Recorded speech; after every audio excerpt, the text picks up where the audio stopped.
my colleague Laura lead the way. Sounds good.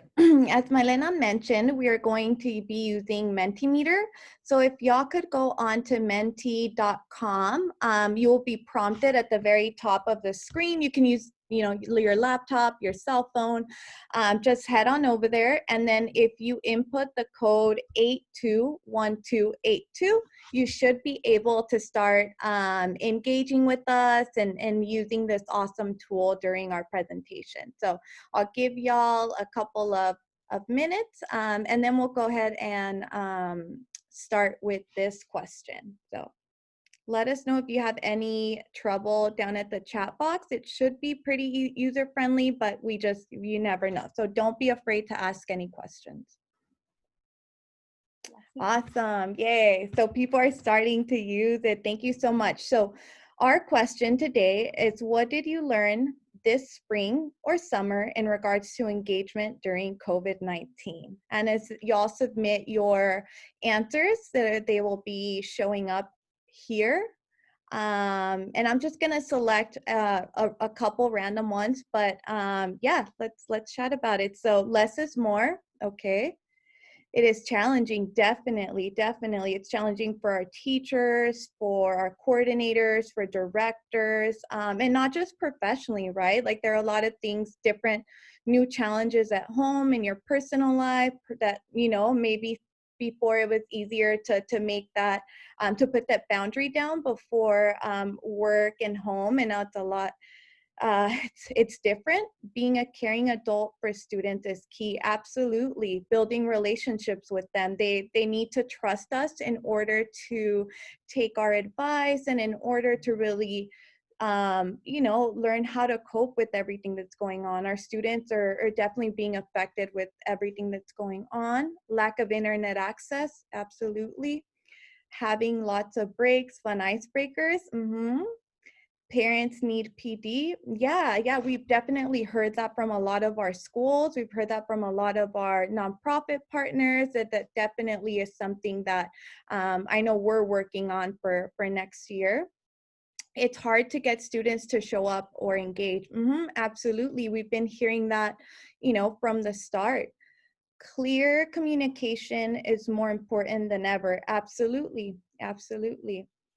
Though most students were engaged, answering questions, participating in discussions, most didn't turn on video for the majority of the course. Yeah, absolutely. That's a new challenge, right? And it's really hard for anyone to think that our students are listening or engaged, fully if we can't see them. But that's also something that we've seen in our classrooms, and we realize that there's XYZ reasons why they don't do that anymore. So it doesn't mean that you're not having a productive session or that what you're chatting about isn't resonating with them. It definitely is not an indicator of any of that. Our time with family is precious. Absolutely. A lot of patience. Yep. It's tough producing engaging content. Yeah, absolutely. Especially, with students and their love for TikTok. Those videos are really short. So, having them engage and love TikTok and then asking them to join us for a longer session, it's definitely a challenge. Social media is key to engage. Yep. Absolutely. And shout out to a lot of y'all. There are a lot of different things that we've seen through our social media of y'all dancing, y'all creating short stories. So congrats to everybody who's out there being innovative. It's definitely working, and students are definitely noticing how much effort y'all are putting into these videos. Students may not be able, sorry. Okay. Sorry about that, Laura. No worries. Quick question. With everything that's been all these great answers, will the stuff from Mentimeter be able to be shared as well? Yes. Awesome. That's a great question. Thank you, Damien. Yes, we will be sharing all these responses with y'all. Okay. Thank you, Monica, for that great question. Yep, absolutely. Okay, so we just wanted to talk about some key challenges that we had, that our partners had. You know, we have a very diverse group of partners, and so that is one of the reasons why Malena and I wanted to put this together. We figured, you know, we all have these questions, and there's no shame in admitting that, you know, maybe we're not experts in the fields that we used to be, and maybe now, you know, there's a lot more trial and error. So, you know, a lot of what happened, you know, in March, there was a lot of, you know, how do I engage my students effectively? How do I do it quickly? And really, you know, we sat down and we listened to our partners, and, you know, there was a lot of basic needs that weren't being met, right? It was a lot of not being prepared on on every angle, right? I don't think any one of us was prepared. And so we really had to acknowledge that before we could engage students, before we can ask anything of them, we had to make sure that they had access to food. To a lot of our students depend on you know, a breakfast, a lunch, even maybe an after school snack from a lot of y'all, from a lot of our schools. And once COVID happened, they didn't have access to that. So it's really unfair to ask our students to, you know, sit in on a 2-hour session, you know, 1-hour session when they're hungry and they don't know when the next meal or snack that they're going to have is. So we really do want to acknowledge that that plays a huge role when it comes to, you know, student retainment and engagement, and really their just emotional well-being. We also want to acknowledge that, you know, for everybody, it was a quick and short period of time that we had to move from in-person instruction to virtual, right? And at that, making sure that it's effective, that we're being intentional about anything that we're putting out there. Also recruiting's a lot different now, right? For students, for parents, data engagement, it's definitely, looks a lot different than before, right? And also in terms of like when you would host after school programs, right? A lot of our schools aren't going to have the same schedule anymore.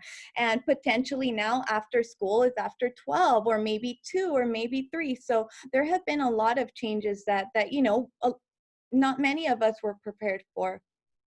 So there's a lot to talk about. And so I see here that y'all want to expanding capacity to serve students online with interdisciplinary content. Yeah, absolutely. That has been a huge struggle for everybody, right? And we're going to see that as we try to figure out what this academic school year looks like, right? There are no wrong answers. And, you know, I just want to make sure that, you know, we're all prioritizing flexibility, right? Because their lives are changing constantly, ours are changing constantly. There's a lot of different things that, you know, maybe it were crystal clear in early March, and now we're just kind of taking it day by day or month by month. So thank you so much for participating in that survey.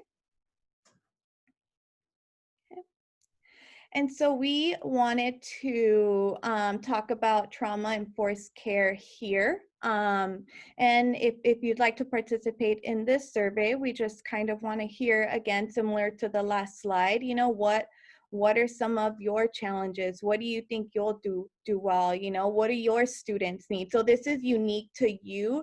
As much as we want to focus on students, it's also about you as a person, because you have a lot going on as well, right? So in terms of connecting and focusing on relationships, that goes for us with our students, with ourselves, and with our family members, right? Like if I'm struggling at home with, you know, XYZ, it's going to be really hard for me to come in with a positive attitude and talk to my colleagues, talk to my students. So as we're doing all of this, please remember, you know, our focus is students, but also think about yourself and how this affects you in both your professional and personal life. You know, protect, promote safety and trustworthiness, right? Like now, you know, we talked about the cameras being on or off earlier. That is, you know, that's me inviting you all to my space. That's you being able, you know, to potentially judge the way that I live, the way that my background looks, where I am, the noise level. So, you know, in our classrooms, we want to make sure that students understand that it is a safe space. So if, you know, we don't ask them why isn't your camera on? You know, like, why are you on mute? Because it might just be that they don't have that space, right? A lot of our students don't have a quiet space, don't have a desk, don't have a lot of the resources that maybe they had when they were showing up to class. So it's always great to acknowledge. And if, you know, you have a classroom of 20 students and no one has their camera on, that in no way is a reflection of what you're doing. It might just be that you are having to earn their trust a little differently this year, so that they, you know, welcome you into their space, welcome you into, you know, their room, their living space, wherever it is that they are taking your course or your session from. Also respect and engage in choice and collaboration, like making sure that, you know, students feel welcome in your session, in your classroom. So giving them that option, right? Maybe Malena doesn't feel comfortable turning on her camera, and I noticed that she's also not participating online. Then maybe, you know, I can talk to Malena as a teacher and, you know, ask her what's going on, or talk to a parent, right? And talk to my team at school, whoever it is that, you know, is your team in your respected institution or school or program. We really want to make sure that we're chatting with them before assuming or, you know, demanding that students have on their camera or their sound.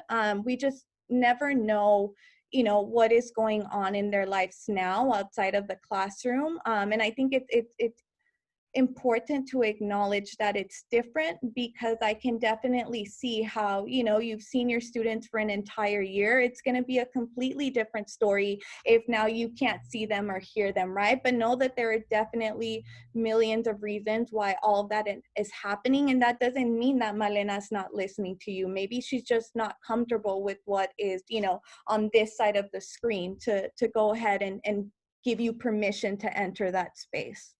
So yeah, connect. I'm really happy to see that, you know, everybody acknowledges that, you know, relationships are really key to anything as we move through this fall and potentially this year. Okay, so we are going to also approach our presentation through leading a crisis. Grab onto your seat. And by seat, we mean seat, speed, empathy, accuracy, and transparency. So we would love to see, you know, what y'all would rate all of these as we move forward, right? Is empathy your priority? Is accuracy your priority? How do you rank these? Okay, awesome.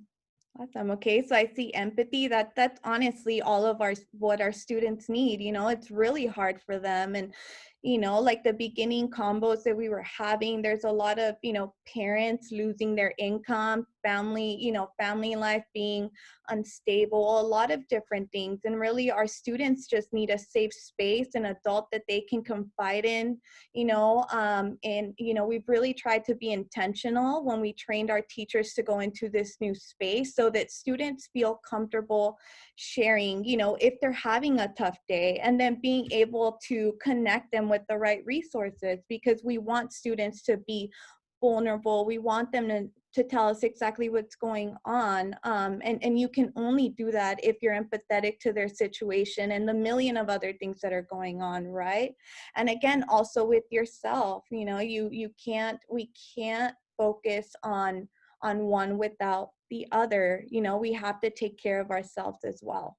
So we have empathy ranked as first. Then we have transparency, absolutely, accuracy, and speed. Okay, good.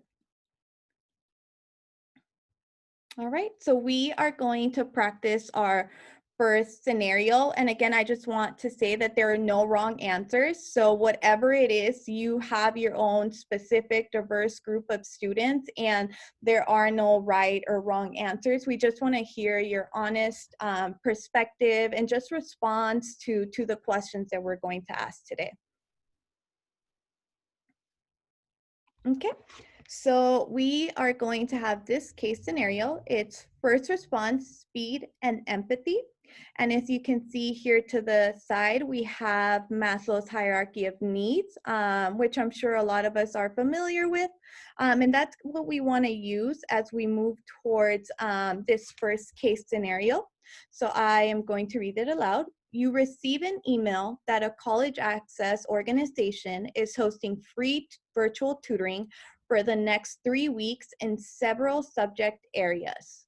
Whose needs are being met by this service?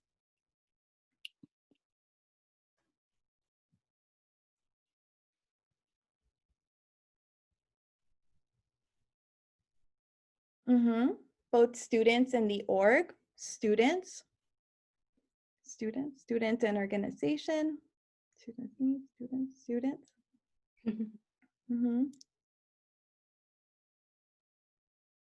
Yep.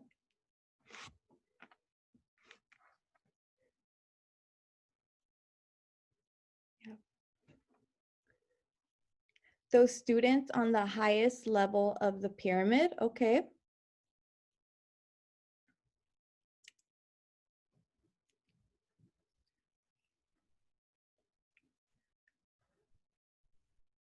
Okay, so I see here those with laptops and access to internet. Yep, absolutely. Because if you don't have an internet connection, doesn't matter that you have a laptop, you won't have access to your classroom, to your teacher, to really anything virtual.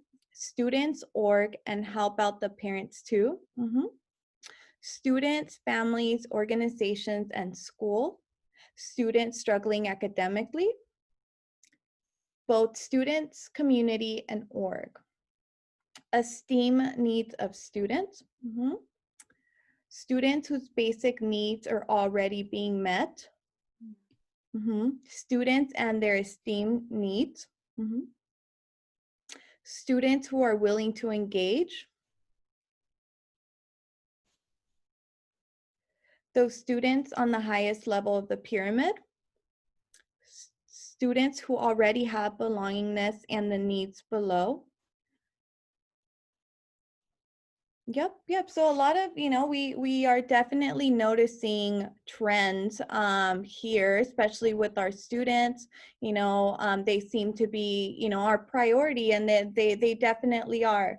But again, I want to encourage you to think about yourself and what you're going through during these times. Students struggling academically, absolutely. Students, orgs, and oh wait, I think it's replaying it again, right, Malena? Okay, I think we cool. just have a lot of very similar responses. Yep. We're going here. Cool.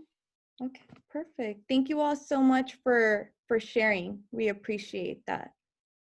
Okay, now we're going to move on to recruitment, attendance, and retention. So one of the things that that we all started working on almost immediately after like everything started shutting down is really what does teaching look like for for us. It was, what does teaching look like for Study Smart tutors?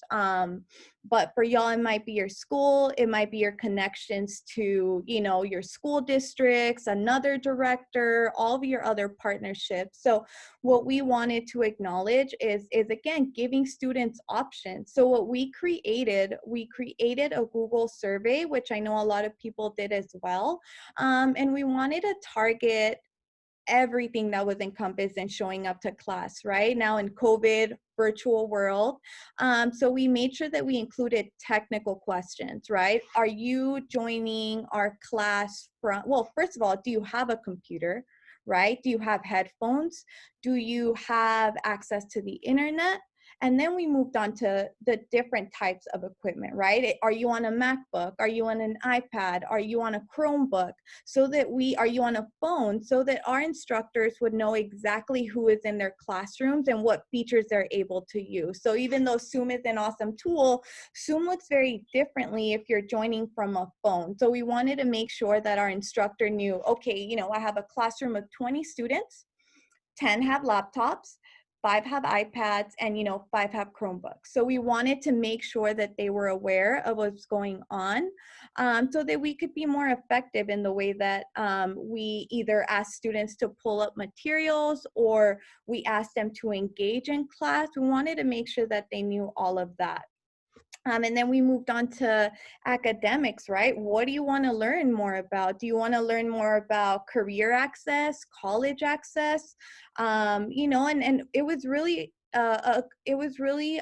great to see the increase in motivation of students who wanted access to career exploration, right? A lot of our students went from saying like, I want to be in the medical field, I've always wanted to be a doctor, to realizing how, people in that field are being treated through COVID, and realize, what, like, I can't do that. That's not what I want to do. It's not the career for me. And then we had a lot of other students who said, you know what, I never thought I wanted to be a doctor, a nurse, in the medical field, but I see what's going on and I want to help. So it didn't matter if students were ninth graders, 10th grade, grade level didn't matter. We saw an increase for career readiness in all areas, in all levels. So that was awesome. And also, we asked students, how are you doing? Are you okay?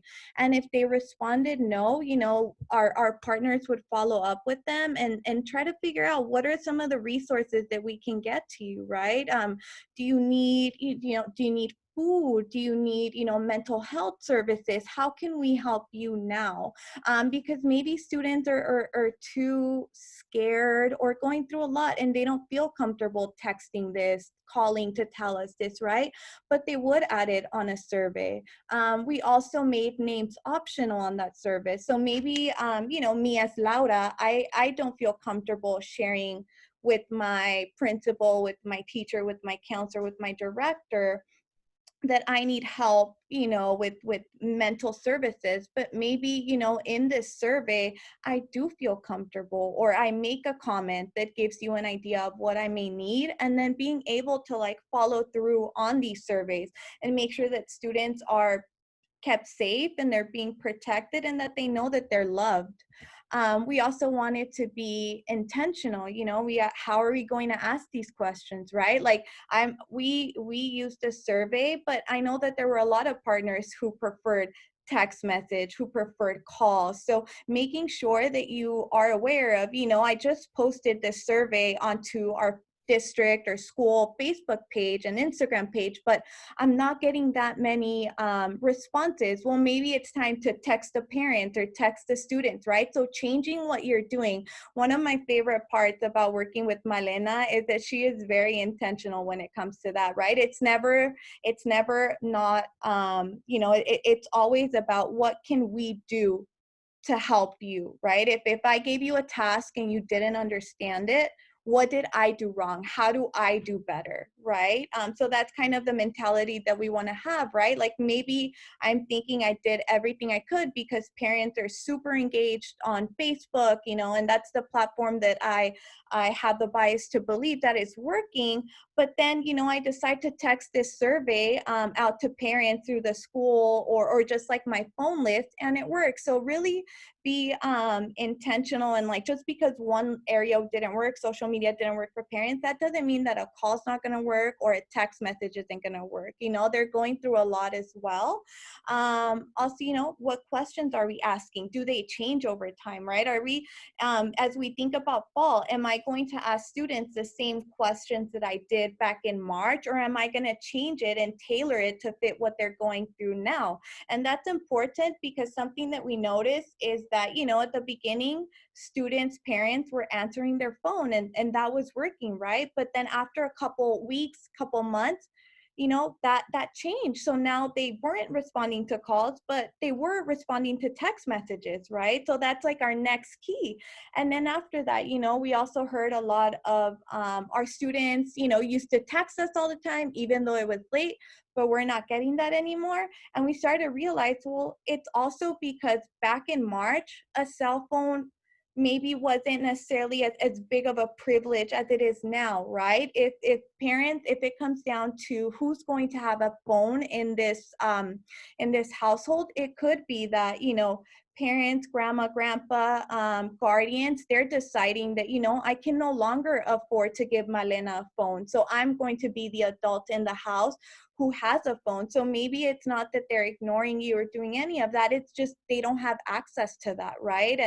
And we want to make sure that we're being intentional about that. And that goes into, what are we going to do with the answers, right? Are we going to tailor our programs? Maybe prior to this, you held, you know, your classrooms or your sessions outside after school activities at a given time, but now that's not working because a lot of our students have new responsibilities. They've become, you know, caretakers, babysitters. They're working a lot more now, you know, so they have a lot going on. So we want to make sure that we are addressing that in the survey, right? So if your survey says, you know, what days work best for you and your most popular days are Tuesdays and Wednesdays, then that can now become your new session time, right? And so what we've noticed is also students are getting up much later. So starting, you know, if you start an 8 a.m. session and 8 a.m. class, that's going to be a little different energy than if you do it after, once, you know, they are more awake and engaged and just have maybe had some breakfast or something. So yeah, now you may contemplate having a session late morning, and then after school, or maybe, you know, you used to host Saturday activities and now you can't do that anymore. Your engagement's going to be after school because maybe your student school wraps up at 1, and that gives you the opportunity to, you know, put together something from 2 to 3, whether it be, you know, an activity, a dance club, a reading club, whatever it is that y'all have planned for students.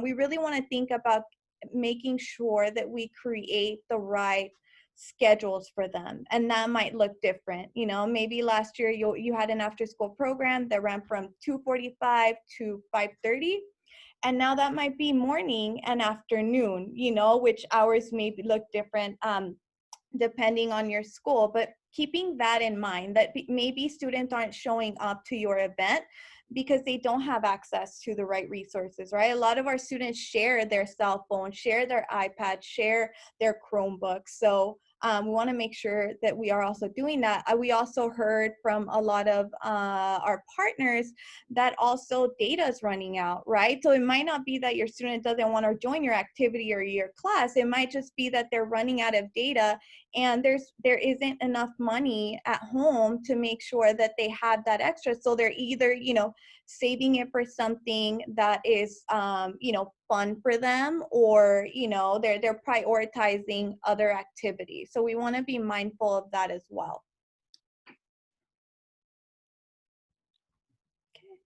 And also, in terms of, we wanted to share the San Francisco Unified School District parent engagement questions. We did see this go out to a lot of, from a lot of districts to parents, and it is definitely important for your parents to know what's going on. It's definitely important for them to know if you are offering free tutoring, if you're offering free test prep, free virtual enrichment activities, you know, whatever it is that y'all are planning to do this fall, making sure that parents are engaged. And a lot of districts sent out these questionnaires and then analyze the data. But, you know, a parent who is involved is likely to encourage their student to do the same. And we don't want to forget about them, right? I know that it's definitely a challenge to engage them now, but the earlier that we engage them, the earlier that we make sure that they know they are a priority for us as well, that we empathize with what they're going through, that we, you know, share with them that we care, that we're here to support the student and them, the easier it's going to be for them to continue to participate, right? Because if you're not empathetic, you know, any parent, any guardian might feel like they are being judged in this new situation, right? Like, I know I come from a traditionally Mexican household. My parents are very traditional. So I know that, speaking to them, it would have been really hard for them to open up and share, their struggles. You want to, you don't ever want to admit that you're having trouble taking care of yourself, of your children, of your family. And so just building those relationships, making sure that they understand that you're there for them, and maybe just taking them, a quick survey. It definitely doesn't have to be like a 50-question survey. I think the most successful, somebody said it in the chat earlier, like less is more. This can be easily be 10 questions. You don't ask, any super private questions, or you don't make any question necessary to advance to the next, right? So maybe, you put together a survey of 10 questions, and out of those 10 questions, they feel comfortable answering 6. That still acknowledges that those 6 ideas, those 6 concepts that they prioritize are important to you, your staff, and everybody that's building up their students.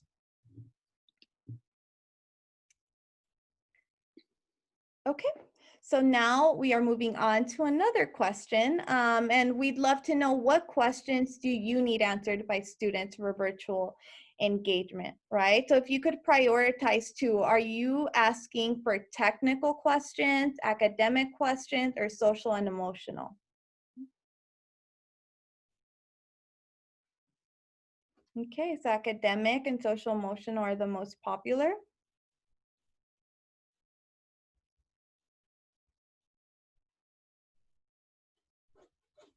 Yeah, absolutely. A lot of social and emotional support coming from the survey, which is definitely important. I go back to, if our students aren't feeling safe, they're not feeling, supported, then it's really hard to engage in any activity, whether, it's fun, required, optional. It's really thinking about that. And also think about the fact that you are setting the example for your students, right? So you are able to say, to empathize with them and say like, hey, Malena, I understand, I'm feeling tired too, and this is just as comfortable as you would like. If you feel comfortable letting them know like, hey, I'm tired of this too. It is unfair, that you missed a graduation, or, you missed a dance, or, all the things that our students are going through, right? Like acknowledging that it's okay for them to feel that, right? It's okay for our students to feel angry. It's okay for our students to feel disappointed. I know that usually we're asked to keep our emotions in, but really letting students know that it is okay to live and create space for any emotion, right? It's normal to feel angry or happy, right? One's not better than the other. So really acknowledging, we had somebody last week in our class ask, why am I taking this study skills course and not, a math class, right? And so we had to explain, like, that's a valid question. Like, thank you so much for asking that, and these are the reasons we're building you up for when that space comes, right? By the time you get your first math test, your first math assignment, your, English, science, whatever it may be, you're going to be prepared because you spent your summer building those skills. But also like letting them know, again, it is okay to ask those questions. You are allowed to question why you are in, this bridge program, or why you are spending, an extra week that you never had this summer to prepare for something that is so unclear. So yeah, absolutely glad to see that social and emotional is up there. And I hope that, again, we're creating that space for ourselves as well. And yeah, we can move on to, again, virtual recruitment. What does it mean to go from in-person to virtual now?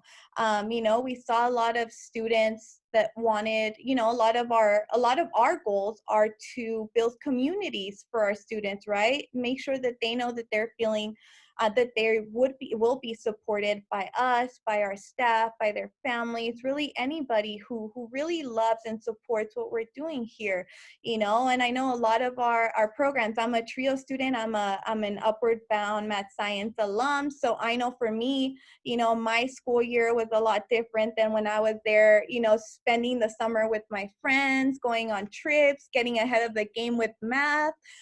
So you know, there's a lot that we can still create. And like, shout out to all of the programs, all of the schools who created bridge programs for their students, you know, virtual graduations. All of that is definitely worth it, right? It's different. We may have students who don't understand what that means in this new virtual world, but you're still prioritizing it. You're making sure that they know, hey, your graduation is important. Hey, I care that, you know, maybe you're not coming back for an Upward Bound summer in the traditional sense, but I'm still going to make sure that you are ahead of the game when you enter that first day of your math or English class. So we can still do a lot of that, you know. We can go from having residential experiences, field trips, in-person community building events, to virtual events, coffee chats, game, counseling. There's a lot of like virtual tours. I know we saw that a lot on our social media where, you know, it's like, hey, let's meet up on Saturday at 9 a.m. and we're going to take a virtual tour of UC Davis, right? And there are a lot of more campuses, I think, like joining in on these partnerships and creating something special for students so that, you know, the desire to explore that campus is still there. Like I mentioned, it's been awesome to see a lot of like y'all Snapchat, TikTok, Instagram lives, because, you know, that again shows you care and you're trying really hard to ensure that you engage your students, that they're there, you know. And for a lot of these platforms, it's cool because you don't have to join, you know, they don't have to be on at 1 p.m. They can just scroll down and find you there encouraging you. You know, maybe on Wednesday, maybe on Thursday, those videos are captured there forever as long as you have them on your page, and they can always go back and really listen to what you have to say. And we also saw a lot of like virtual DJing events, right? If you used to have a dance and you don't now, there were a lot of programs who, you know, hired a DJ, you know, either looked for somebody in the community who was willing to do it for free or partnered with other organizations to bring it together for students.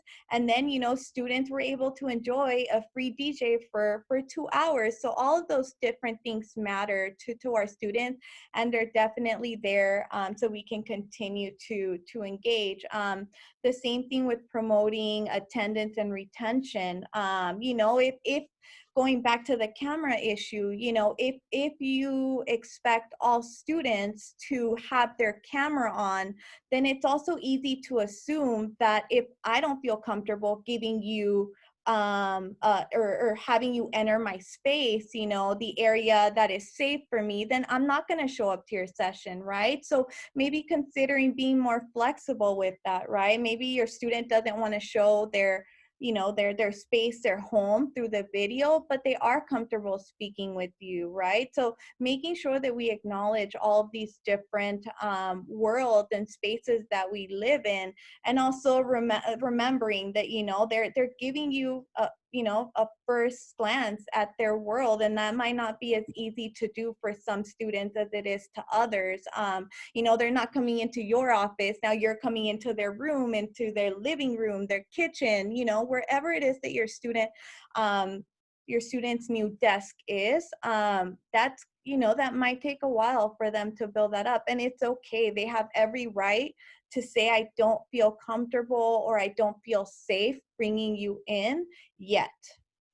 And so, like I mentioned before, we also had to do, when it comes to retaining students, we had to change our schedule, right? We can't, if students aren't available for a traditional, you know, 2 to 3 p.m. class, then they're not going to join it, right? They might be at work, they might be babysitting, they might be tutoring their siblings. We just never know. So making sure that you are flexible to that and that you're customizing your schedule to that. So, you know, let's say you used to provide 20 hours of enrichment for the students, and now that's virtual. Maybe you'll consider doing, you know, 10 hours early or in the late morning, 10 hours in the afternoon. And that's how you spend the time that you had allocated last year in this virtual space. And you also give students the opportunity to join during the times that they can. Also, deep collaborations with regional partners. These collaborations are really, really important. If you're a school, whether you're a counselor, a principal, admin, there are tons of programs like Upward Bound, Trio, Gear Up, Calso. There's so many college access programs on your campus just waiting to help students, to support them. So please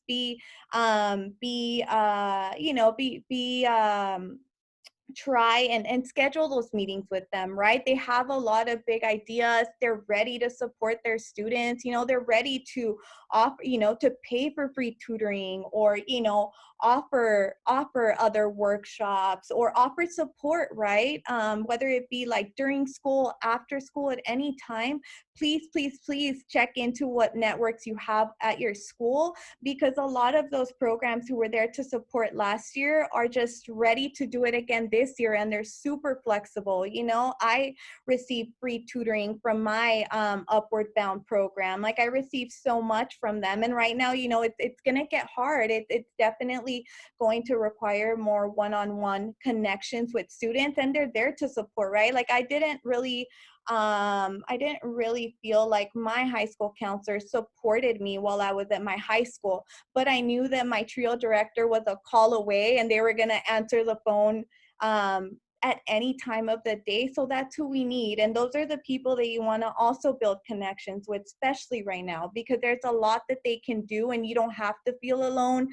You've never been alone. There are a lot of programs that are there to help, and they're just waiting for your call or waiting for time. So schools, please look into all the different nonprofit and programs that are at your campus currently.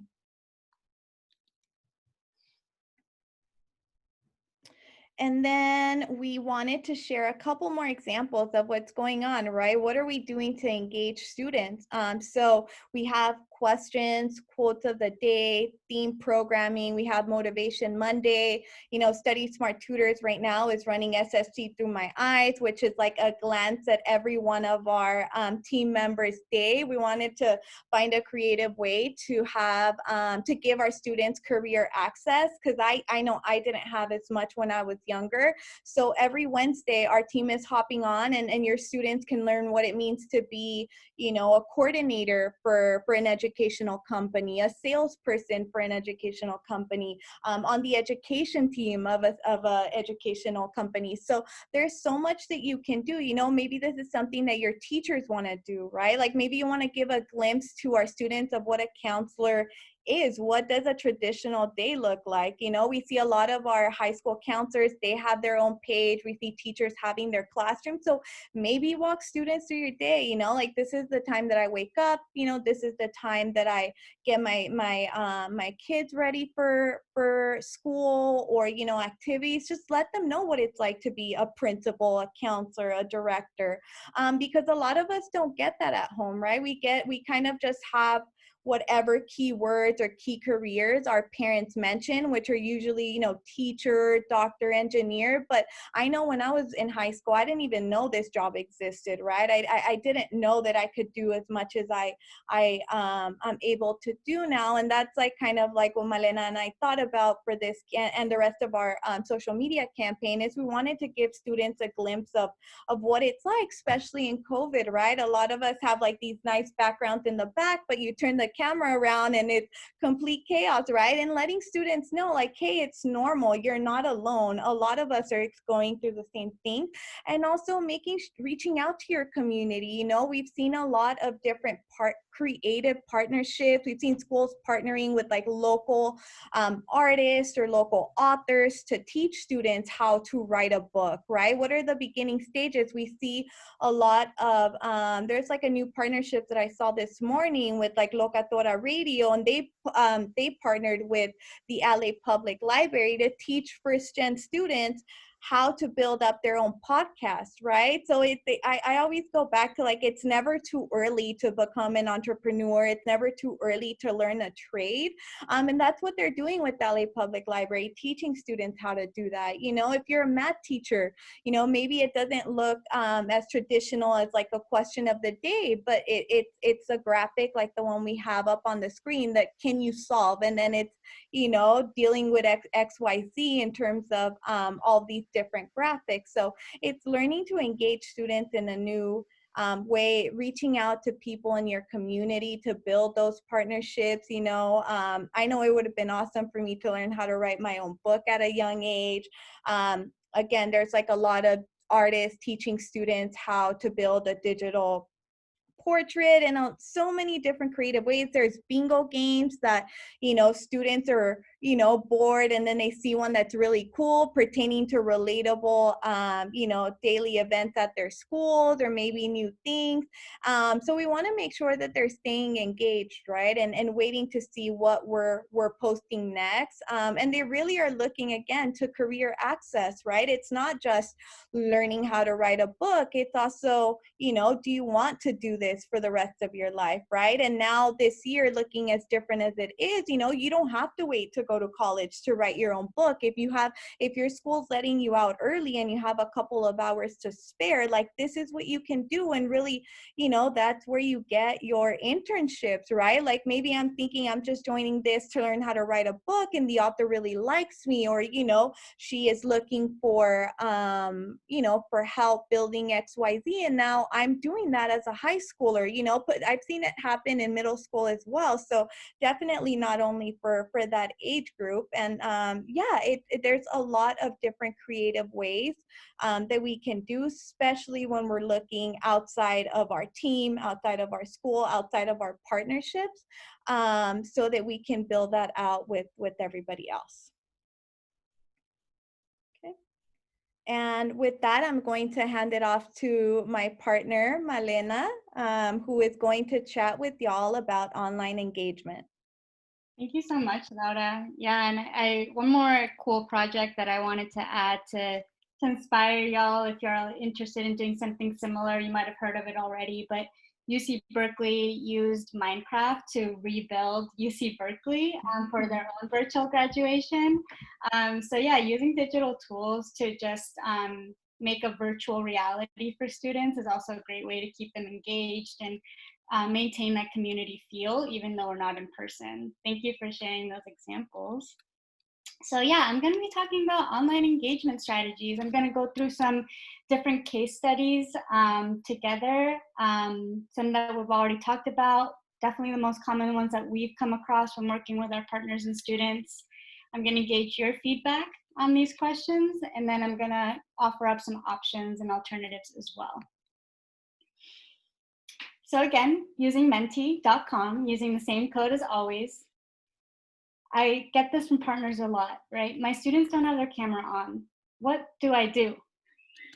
What do you do when your students don't have their camera on currently?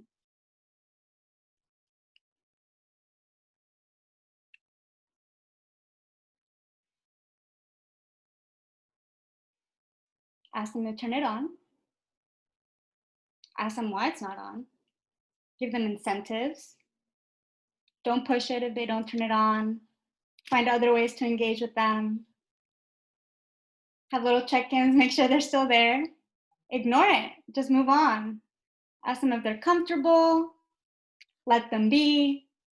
So we've got a good mix of tough love and, you know, compassion, right? We want our students to be engaged, but it's scary when we don't know if they're actually there. We want to make sure they're getting as much value as they can from the interaction that they're having with us.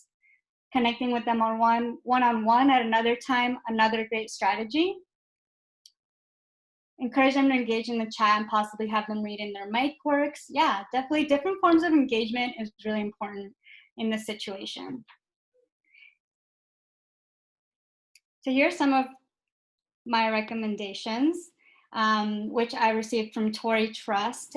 She's has her doctorate in educational technology. She's the associate professor associate professor of learning at the Department of Education and Curriculum Studies at UMass Amherst. And she came up with this really wonderful graphic that I just wanted to share with y'all. You know, don't connect students' videos use and eye contact time to participation. I love that y'all are already thinking about, you know, student choice, allowing them to use different, maybe blurred backgrounds, fun filters, doing that real-time check-in. Also, let's use our digital assessment tools, right? We have Answer Garden, Gimkit, Kahoot, Google Forms, Poll Everywhere. We have so many different options to assess for understanding, assess for participation. But, you know, building in extra credit to students who have their video on, or tricking students into turning on their videos, definitely not something that we want to be doing. We really want to center student agency in these situations. And why is it important?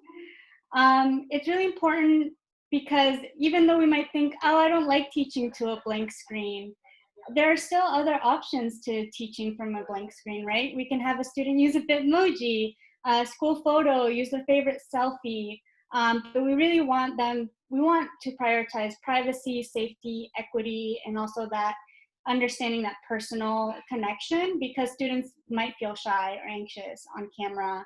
And asking before assuming is always really important. So yes, I validate the frustration that it's hard to just talk to a blank screen. I wish I could see all your faces, right?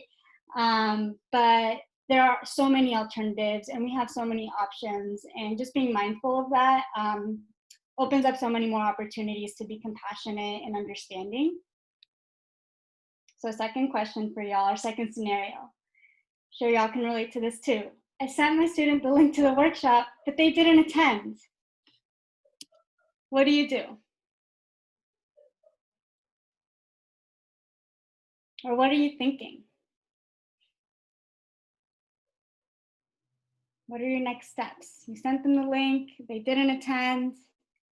Follow up, check in, ask why, text them to find out.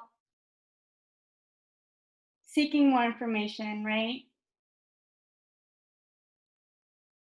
Yep.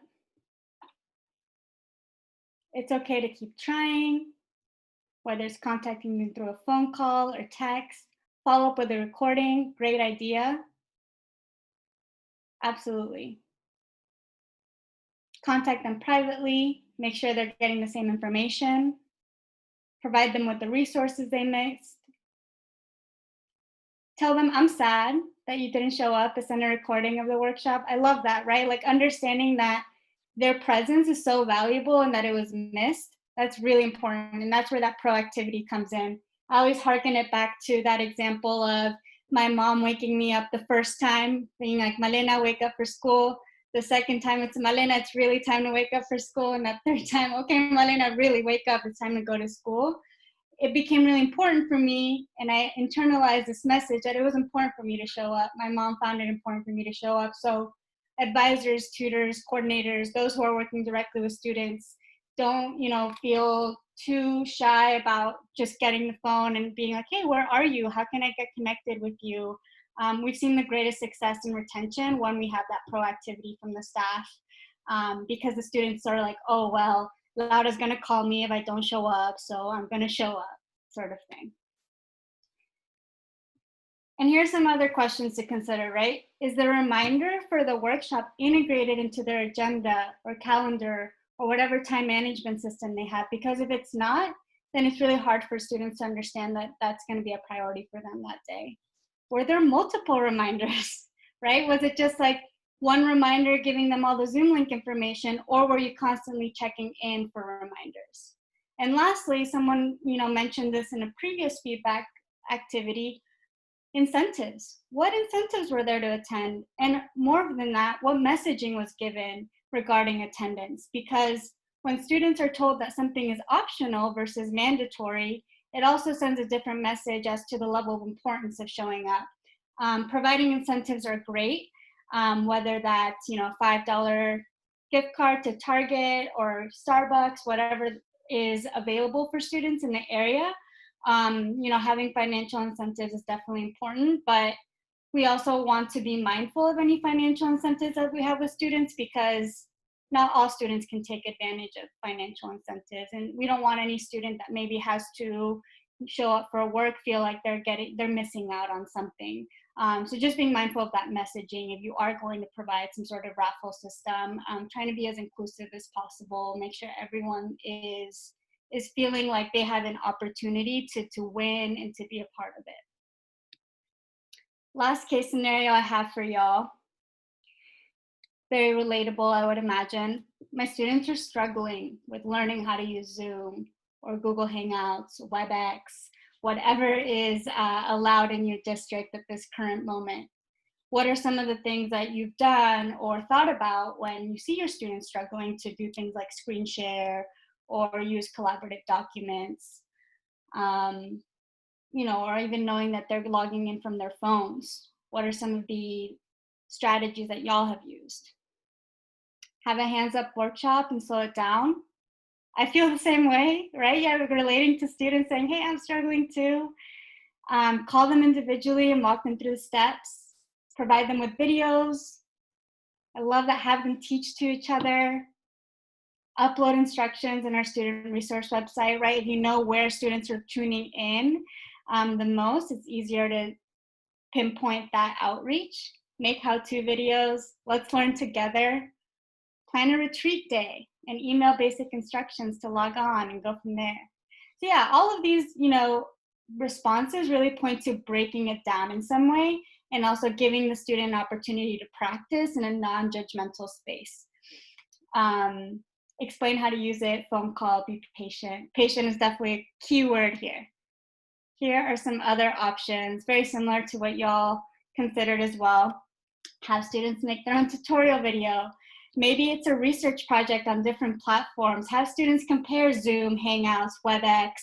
I can't think of any more off the top of my mind, but I'll mention some at the end as well, right? And have them understand what are the different features.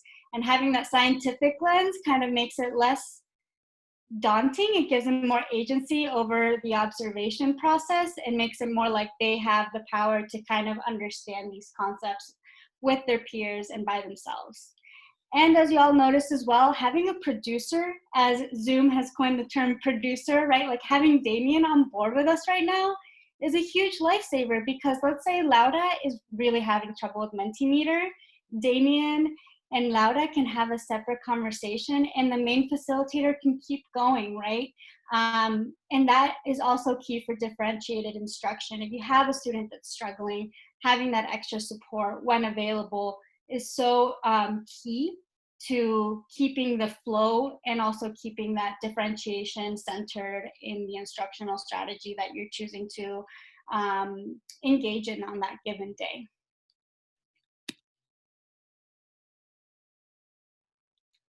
So now that we've done a quick little case scenario planning, what is one takeaway from some of the responses that you received from your peers that are on this webinar right now, from your colleagues, that really stood out to you that might have been different? You know, it could just be, it's nice to hear that others are doing the same thing, right? That's also reassuring. So what's like one takeaway that is really important for you to consider when you're thinking about these certain topics? The need for a producer. For sure, yeah. And you know, that's also tied to privilege, right? Not everyone has the same access to capacity, so understanding ways around it is important. Remembering to breaking it down, be flexible, be positive. We're all new to this. Asking instead of assuming. Yeah. Yep, exactly. Yeah, it's nice to know that our education community, whether you're tuning in from Kansas, Ohio, Fresno, we're all thinking about how to engage students in non-traditional ways, being empathetic, having an IT person that students can access. So that teamwork, that collaboration, especially with partners, right? If you are, for example, I'll speak for the Northern California region, we've had a lot of great partnerships come to fruition just because of COVID, because students and staff and families are recognizing that the Gear Up program, CalSO program, the school district, and the Upward Bound program in this area, we can all be serving the students way more when we're working together. So really understanding the value of teamwork, collaboration within our region also helps us feel a little less alone and also builds our capacity to serve a wide array of students. the day in the life of career shadowing, definitely a great way to show students the human side of what you're going through and give them a glimpse into your life. We're all in this together, for sure.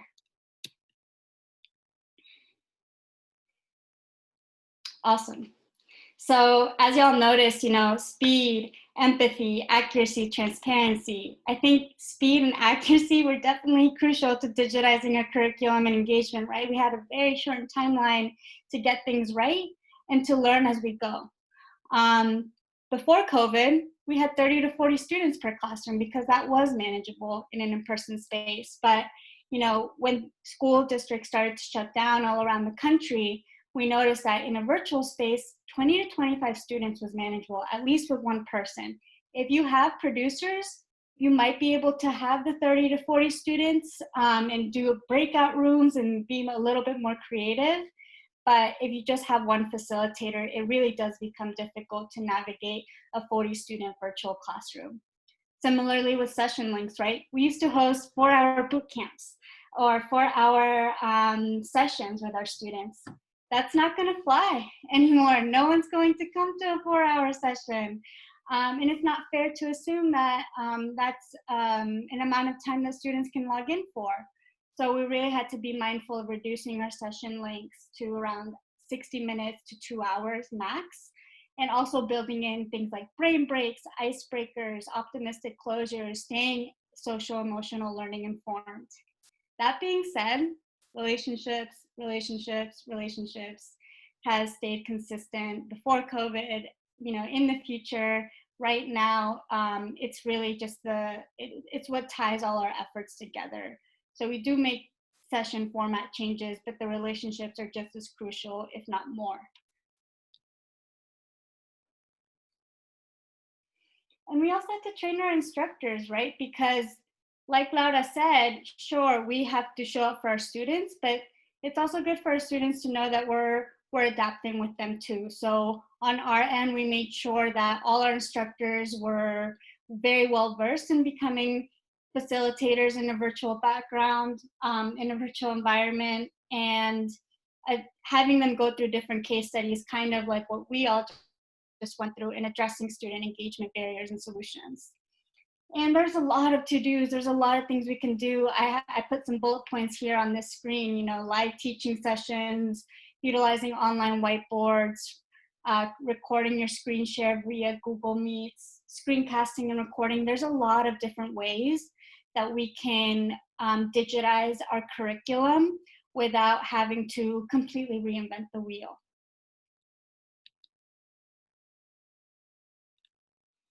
You know, just like recruitment changed, curriculum and engagement changed, right? It used to be for tracking attendance, you maybe just had a sign-in sheet at the door and you're able to see all the students coming in. Now we have Zoom reports, we can do screenshots, we can go in the chat box, ask students to say hi so we know that they're there. Here at Study Smart, we have an attendance tracker that all our facilitators use to make sure that everyone is being accounted for. Similarly with small group work, if, you know, Laura and her peers were at a table, I could just walk around, make sure that everything's going well, ask questions, much more fluid, right? And we have to reinvent that fluidity in a virtual space using breakout rooms, for example, doing things like jigsaw activities, which is, imagine I tell Laura and, you know, 4 other groups of students that they have a 5-paragraph essay they need to read, and you assign each student group 1 paragraph of that essay. They work together with some guiding questions to really evaluate and analyze the specific paragraph that they've been assigned, and then everyone comes together like a jigsaw puzzle to understand the whole document fully. And similarly, in that collaborative engagement piece, using these digital tools, using digital whiteboards, shared brainstorming spaces, it could be as simple as a Google Doc with shared norms around, you know, making a comment versus actually typing things in. It could also just be different virtual whiteboards that you're using, you know, or Adobe Spark, for example, right? There's a lot of different platforms you can use where all students can log in and look at the same thing together, even though we're all far away from each other. Now, when it comes to checking for understanding, I wanted to take a step back and ask all of y'all, what are some of the ways that you used to check for understanding in person? And you can put it in the chat. It's not going to be on Mentimeter. Switching it up a little bit, right? What are some things that you did to check for understanding in person? And Laura, since I don't have my chat up, if you could just affirm some of the comments that are coming in from the chat around in-person checking for understanding. Yeah, absolutely. Share out. Exit tickets, good. Follow up Google survey, absolutely. Google surveys are awesome.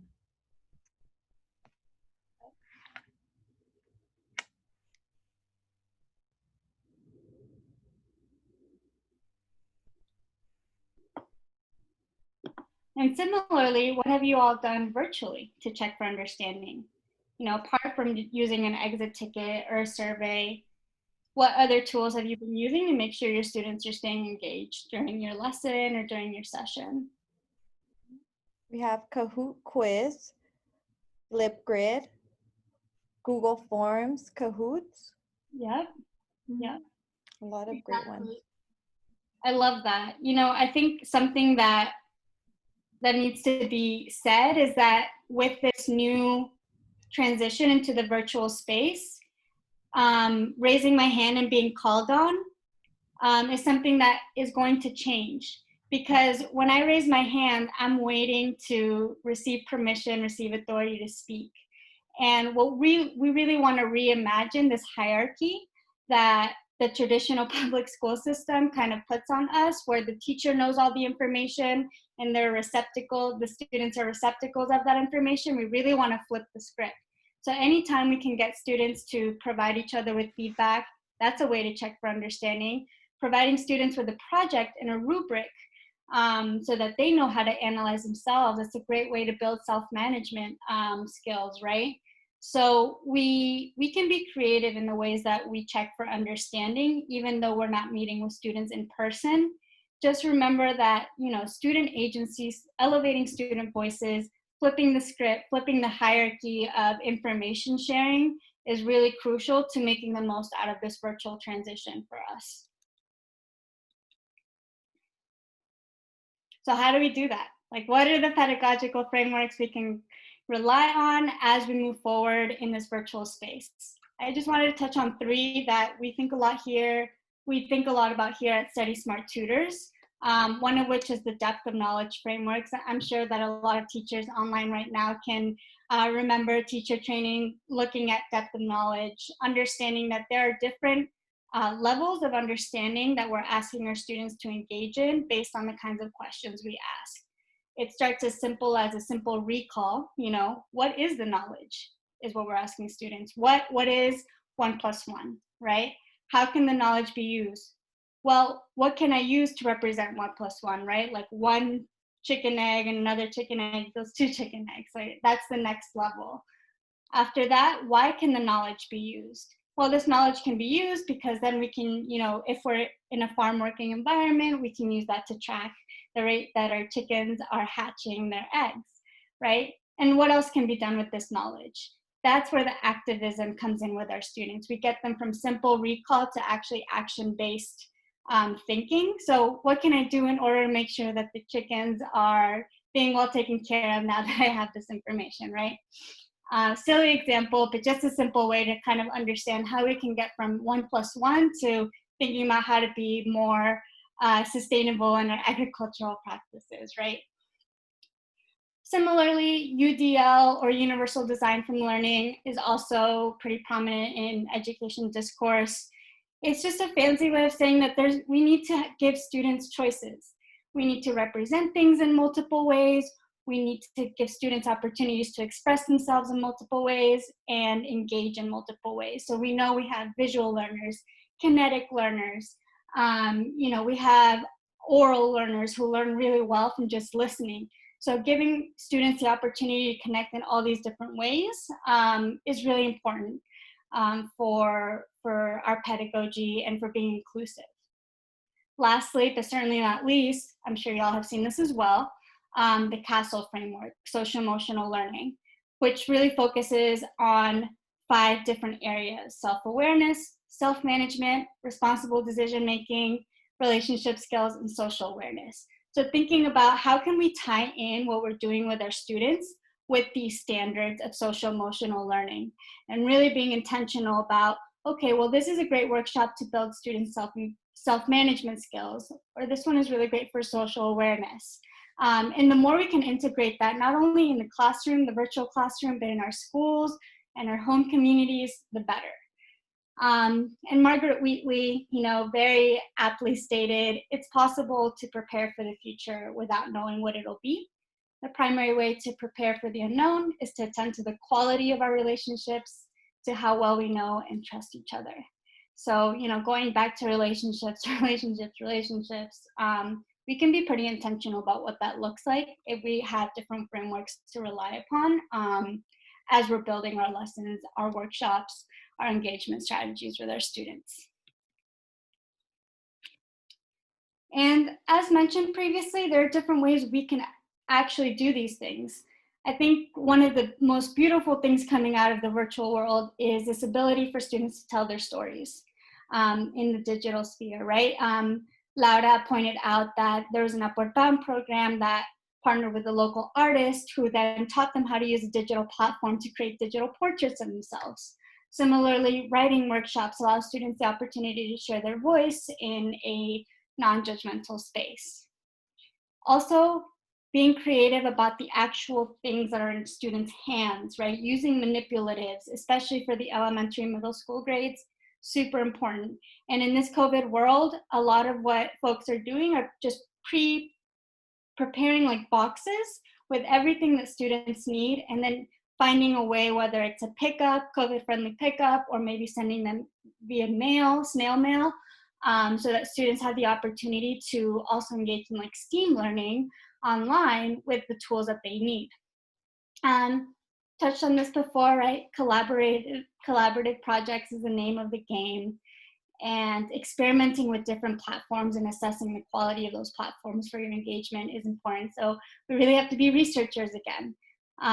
Learning Mentimeter, learning quizzes, Polev, being curious about what is available out there is another important strategy for us as educators. And also self-advocating between you and everyone else here. I reached out directly to the CEO of Mentimeter, and I let him know that I really wanted a free trial, and I wasn't seeing an opportunity to do so. And he sent me an email saying that I could use a free trial of Mentimeter. And I think I say that just to point out that there are ways that we can still kind of vet these programs without having to pay for them, because they do get really pricey, and we really want to make informed decisions. Lastly, in the spirit of collaboration, there's so many webinars. This is one of many that are out there. And so many knowledge sharing events that are springing up. I put a picture here of a recent event I attended, led by the young education professionals of the Bay Area. They used a platform called Remo Conference, and it was literally a virtual conference. As you can see, there's little tables there that everyone can go to, and every table had a different topic. So I learned a lot. I got a meta understanding of what the benefits and consequences of using this platform could be. And during these events, there's usually some sort of way of sharing resources. For example, in that event, I found out that Transcend Education, they have a resource library that includes a directory of all of the schools' reopening plans across the country. The COVID Educator Toolkit that I received from that event also had a bunch of really great resources, ranging from how to do progress monitoring, how to create virtual IEP meetings. So I think really Google Docs, these knowledge sharing events are becoming tools for everyone in the education space across the country, internationally, to just knowledge share. And of course, we will be sending you all of these resources after the webinar, so you can tune into them as well. Definitely recommend looking into Transcend Education's resource library. So here's some key takeaways, right? I don't want to necessarily read everything one by one, but as we've been saying, flexibility is important, seeking out opportunities to learn with others, trusting experts in the field, especially if it's not you, right? Because we want to give students different voices, different people to interact with. That's not just us, because they see us every day. And most importantly, student-focused planning requires models of continuous improvement and feedback. So those student surveys, those exit tickets, the way that you're checking for understanding, we also have to make sure that these assessment tools are working well for our own revisions of our instructional strategies often.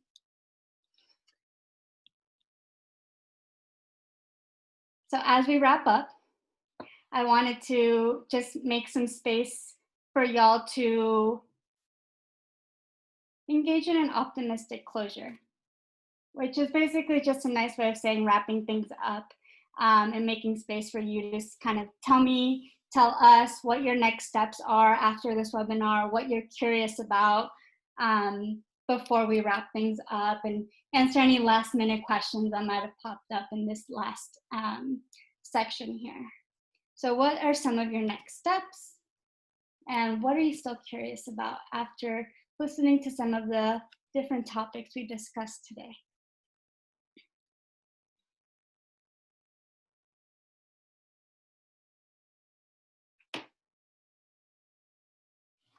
And this is also on mentee.com. It's the same platform we've been using.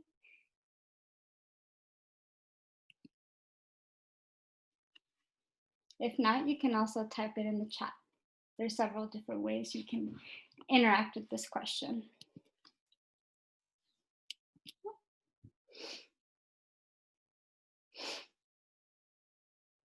Share with my coworkers and brainstorm new ideas to start implementing. Absolutely. We will assess what we're doing to engage with students on multiple levels. Using the tools I learned to train our instructors to be prepared. Absolutely. If our instructors are not prepared, then we can't teach our students how to be prepared. Continuing research, right? We're all lifelong learners here. Thinking about our students' needs, right? Not just the physiological, but hopefully getting to belongingness, esteem. Great way to check out our awareness to benefit our student populations. Rethinking our approach on what's working for others, right? This is a great time to use our networking skills as adults to really ask for help and seek guidance. Don't reinvent the wheel, right? New ways of interacting. Awesome. Well, thank you all for participating. I know we are right on time here. So I'm just going to take this time to say thank you to everyone that attended. A survey will pop up after you close the screen. It would be great to get your feedback. And yeah, just thank you all so much for taking the time to listen to us, to engage with us. I hope it was useful. Yeah.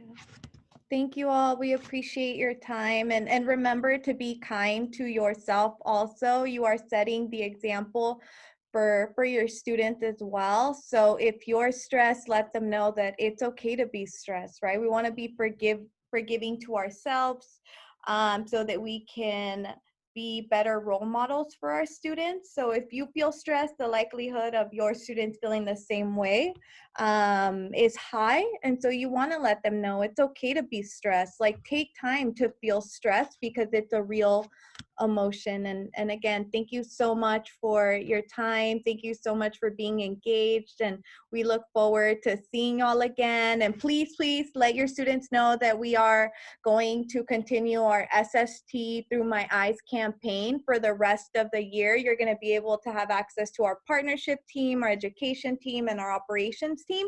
So great way for students to, figure out what they want to do, think of new careers, and we'd love it if you just, if you want to share our page with them or just let them know it's something we're running. Definitely please let them know we're doing it for them. I know I would have loved something like this when I was young. And so that was our goal with our social media team, to really highlight careers that I didn't even know existed, right, at 22 or 23. So we hope y'all have fun, and feel free to send any suggestions if your students want to see XYZ part of our day, or what we do, or they want, you know, a part 2, let us know, and we're happy to share that with students. So thank you.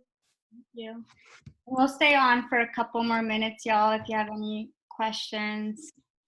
But I know that we all have very busy back-to-back Zoom lives now, so thank you.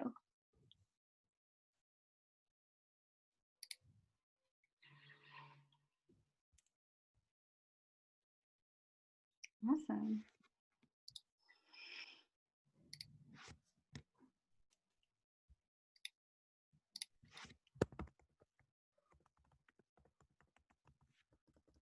All right.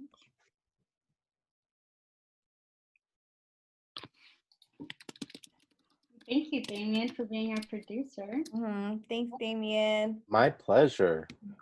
Apologize that my camera for some reason decided to completely shut off. No worries. Thank you, Monica. Thank you. Evelyn. Yeah, I love Mentimeter. That was really cool to see that in action. I'm gonna go. Thank you, Wendy. Thank you. I'm gonna go ahead and stop the recording. Then we can edit it when we send it to everyone. Sounds good.